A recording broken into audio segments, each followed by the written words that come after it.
سلام زخبركم فتوات بيسبنس channel كم يتخونوا لمون كم تلمود فليز بلو زعباتات نباهم كبللكم يين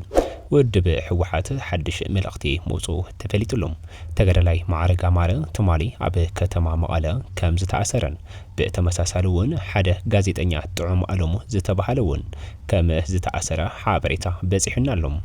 وج زتصيفت مونيكا حفتنا عب تيك توك حدش مزراربي زعبا فتيرا كم زلا تفليت لهم اتي تحستو ناي مونيكا عب تيك توك زبلتو انت ايو زبلن كالوت بركت زبلو زعباتاتن ناب زرزراتهم كبلكم يي كساب ناب زرزراتهم نسجرجن ازي channel حدش تزخونكم نكعبي سبسكرايب بمقبار ازي فيديو دما ناو خالوت نكبصح إلون ازي حبريتا كله نكسمعن لايك شير كومنت كيغوركم كي تجمر ويهم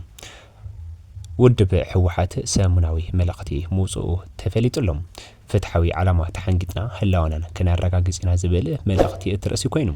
جنسيداوي سرعة بلسقنا حزب تقراي كابس اقام مدرين مدفان تمالي حنسيسو بعلي كابس اوجو عمتات اوصير لهم ابزم عمتات حزبنا نمبراس ملقعات جنسيدنا آيايرا كسرح تساني حيو ازي هلاونو ابتفات حزب تقراي يقولو امينو زوفر سرعة ابو ورحي تقمتي خلطشحن 13 عام تبرت زخوفتو كل عورار اسعيبو حزب تقراي نهلاونو بزكايدو تقادلو تقديدو نابس من مقراز تخوزي نيرو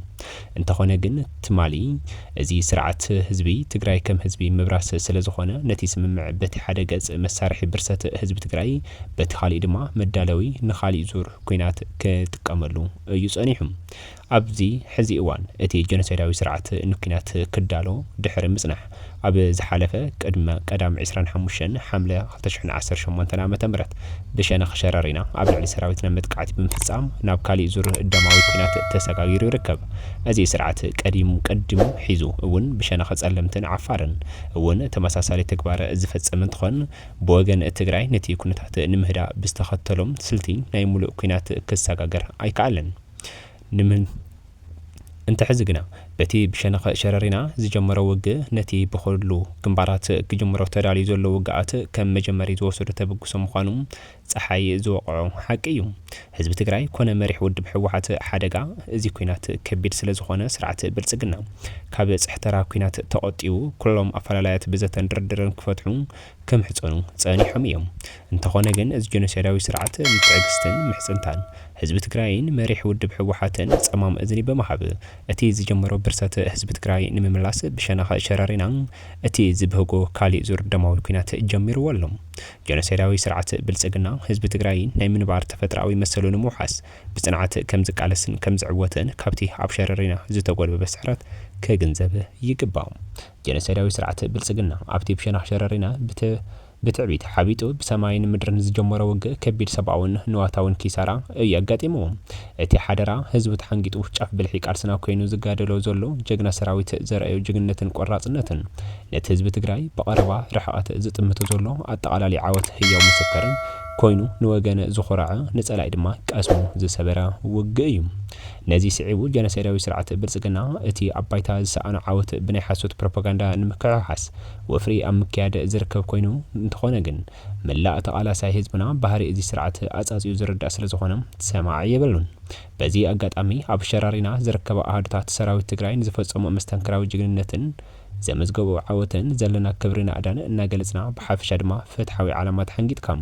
ተቃላሳይ ዘለኻ መላእ ሰራዊት ትግራይ ህልውና ህዝብኻን ንምውሓስ እትገብረ ዘለኻ መስተንክራዊ ቃልሲ ኣብ መዋዕል እታ ክንህንጻ እንብህጋ ዘለና ውሕስቲ ልዕልትን ዲሞክራሲያዊትን ትግራይ ንወለደታት እነተዘንተው ዝነብር ቅያ እዩ እዚ ጀኖሳይዳዊ ስርዓት ብልጽግና ብኣንፈት ሸረሪና ጀሚሮ ብኹሉ ግንባራት ንምዝማት ዝወጠነው ጋት ነቲ ውድብና ሕወሓት ካብ ባህረን ምድለዋትን እዚ ስርዓት ብምብጋስ نخونتات جمجمو بسم الله حزبنا كايدو صنح مدرخات وفر زبت نبهراوي برسات بتكبار زرغاغص እዩ ስለዚህ ህዝብና ከምቲ ኣብቲ መድረኻት ዝበጽሕ ኻዮ መደምደምታን ህላውና ኸዘረጋገጽ ኣብ መቃብር እዚን ኩሎም ኣማራጽታት ሰላም ብምዕጻው ክበርሰካ ዝህንደድ ዘሎ ጀኖሳይዳዊ ስርዓት ስለ ዝኾነን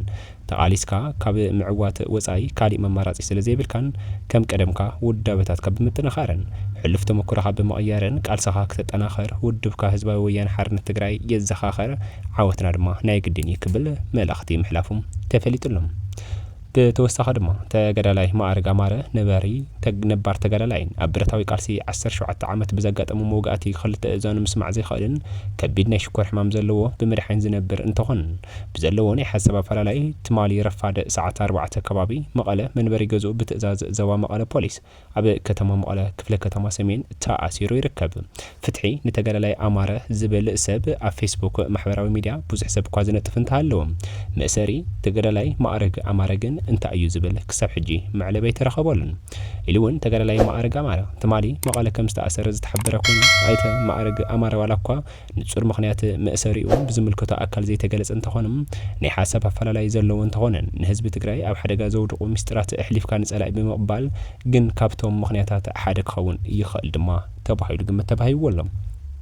ብተመሳሳሊ እውን ኩነታት ማእሰርቲ ማዕረግ ከጻሪዩ ዝፈተኑ ወገናት ማዕረግ ኣማረ ትማሊ ዋላ እኳ እንተተኣሰረ ብዛዕባ መእሰርቱ ፖሊስ እታ ክፍለ ከተማ ዞባ እዮም ኣሲሮም ኣምፂኦምና ንሕና ኣጽንሑልና ኢና ተባሂልና ዝብል መልሲ ዝሃበ እንትኸውን ፖሊስ ዞባ መቐለ ድማ ንማዕረግ ዝኣሰሮ መንግስቲ ድዩ ሰንትራል ኮማንድ እነጻር የለና ዝብል መልሲ ከም ዝሃበ ተፈሊጡሎም። በዚ ኣጋጣሚ ድማ ኣብ ትግራይ ክልተ ኣሰርቲ ኣካላት ከም ዘለው እዩ ዘመላኽት ማለት እውን መንግስቲ ጉጅለ ሕወሓትን ሴንትራል እዝን